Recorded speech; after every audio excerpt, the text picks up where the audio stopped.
Ẹ káàbọ̀ sí ìkànnì yìí. Tó bá jẹ́ ìgbà àkọ́kọ́ ní tẹ́ ń rí channel wa, ẹ like, kẹ́ subscribe, kẹ́ lè máa jẹ irú àǹfààní nígbàkúgbà tá bá. A ti rí ọ̀pọ̀lọpọ̀ fídíò ẹ̀jẹ̀ kan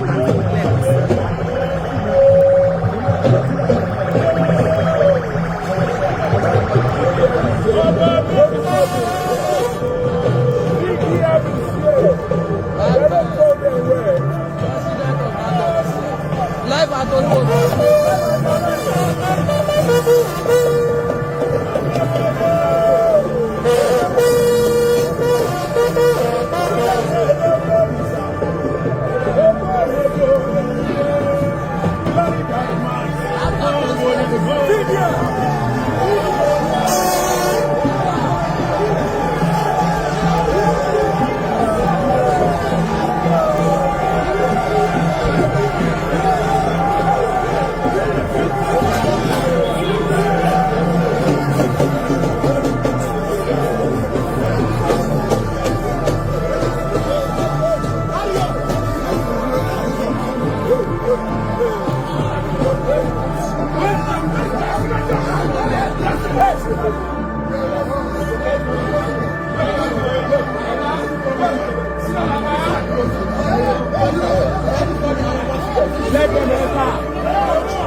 Mama no collective justice statue.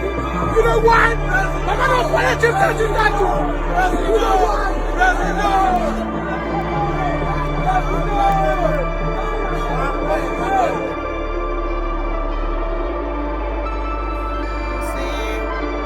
Ọ̀pọ̀lọpọ̀ wa láti rí fídíò yìí láti ìgbà tó ti jáde.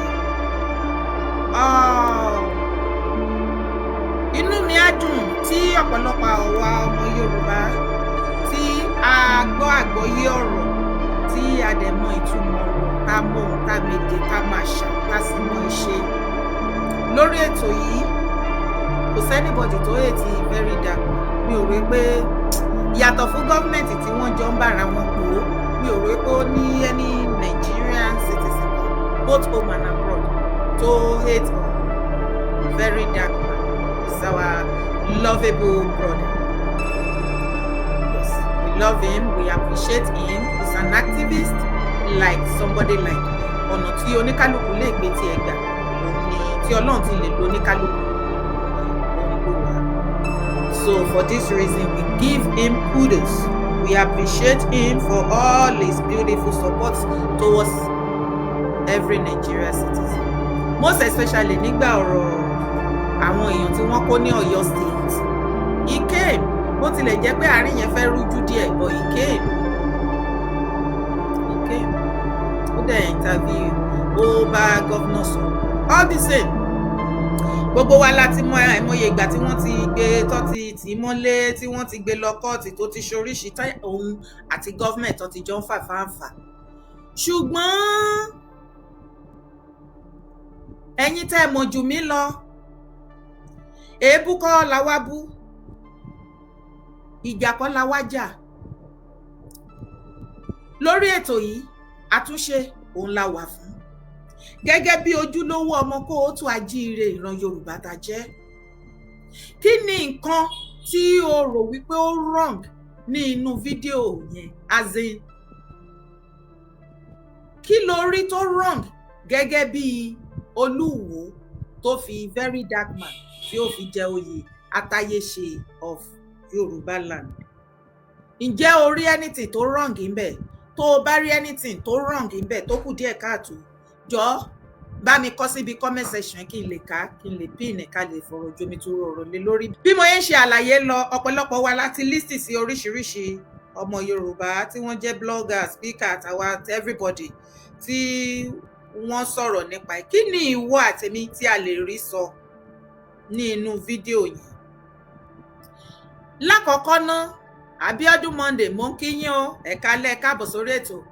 Láti ọ̀dọ̀ ti tèmi, ẹ jọ̀ọ́ question àkọ́kọ́ tí mo kọ́kọ́ fẹ́ béèrè ó ní ṣé àwọn tó bá ń ṣe activism, tí wọ́n ń jẹ́ activist, ajìjàgbara fáwọn èèyàn, ṣé wọ́n máa ń joyè? Ẹ jọ̀ọ́ ẹ put me through, èmi gan fẹ́ lẹ́ni látara yín, please ẹ má dákẹ́ o.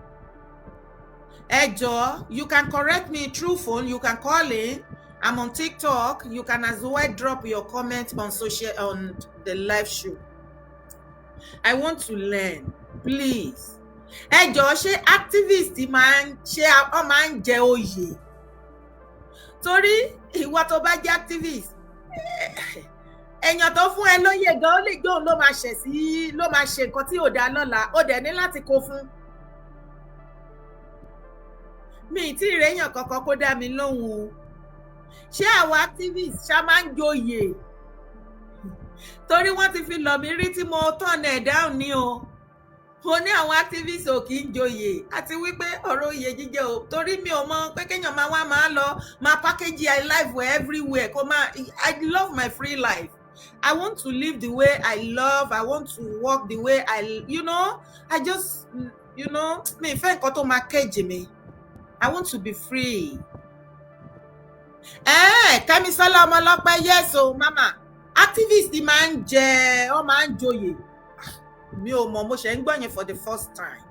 Mi ò gbọ́ rí, ohun tí mo máa ń gbọ́ tẹ́lẹ̀ ni wípé àwọn tó bá ń jẹ́ activist wọn kì í joyè. Oduduwa has arrived. Ó ní rárá, an activist do not confirm to title.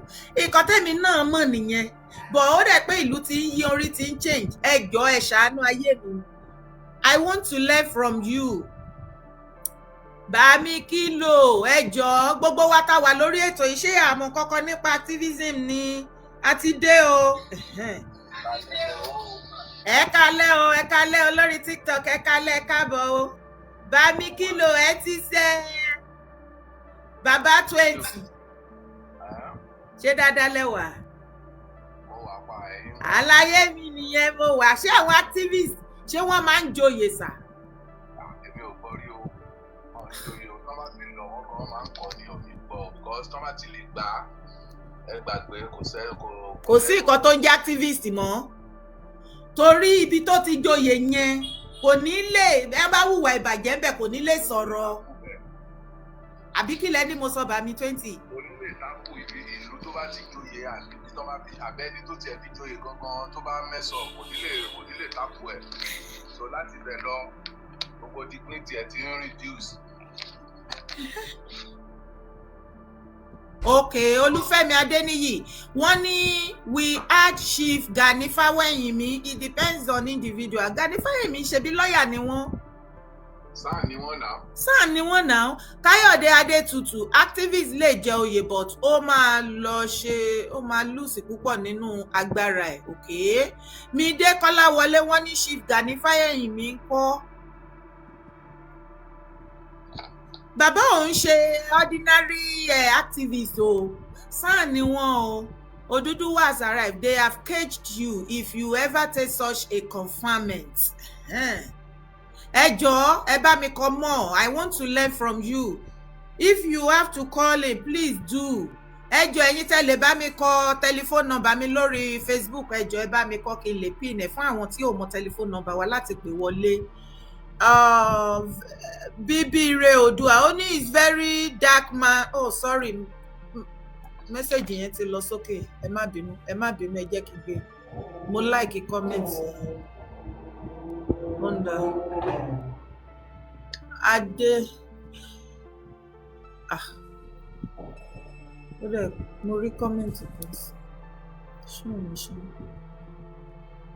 Okay, jẹ́ bẹ̀rẹ̀ láti bí Ọláwálé ó ní this is the first time I'm seeing this too. Adégbọlákúlé ó ní once you get any title you are no more relevant. Ọládàpọ̀ Moshood, wọ́n ní money has turned everything upside down. Anybody can become chieftaincy. Okay.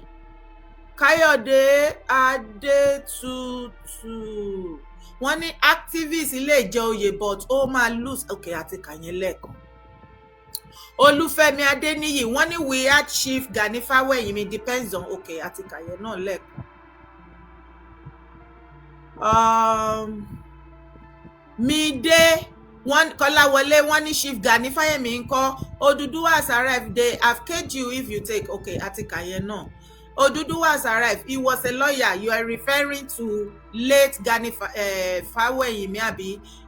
Bíbíire Odua, only is very dark man and activist. Okay, that is another question from me. Bóyá èmi ni mo ti ń da irú pọ̀ mọ́ ṣàpà. Ẹ jọ̀ọ́, èmi náà tún ìfẹ́ learn. Ṣé gbogbo àwọn nǹkan tí VDM ṣe, èmi rò pé is an activist o, pé ó ń jà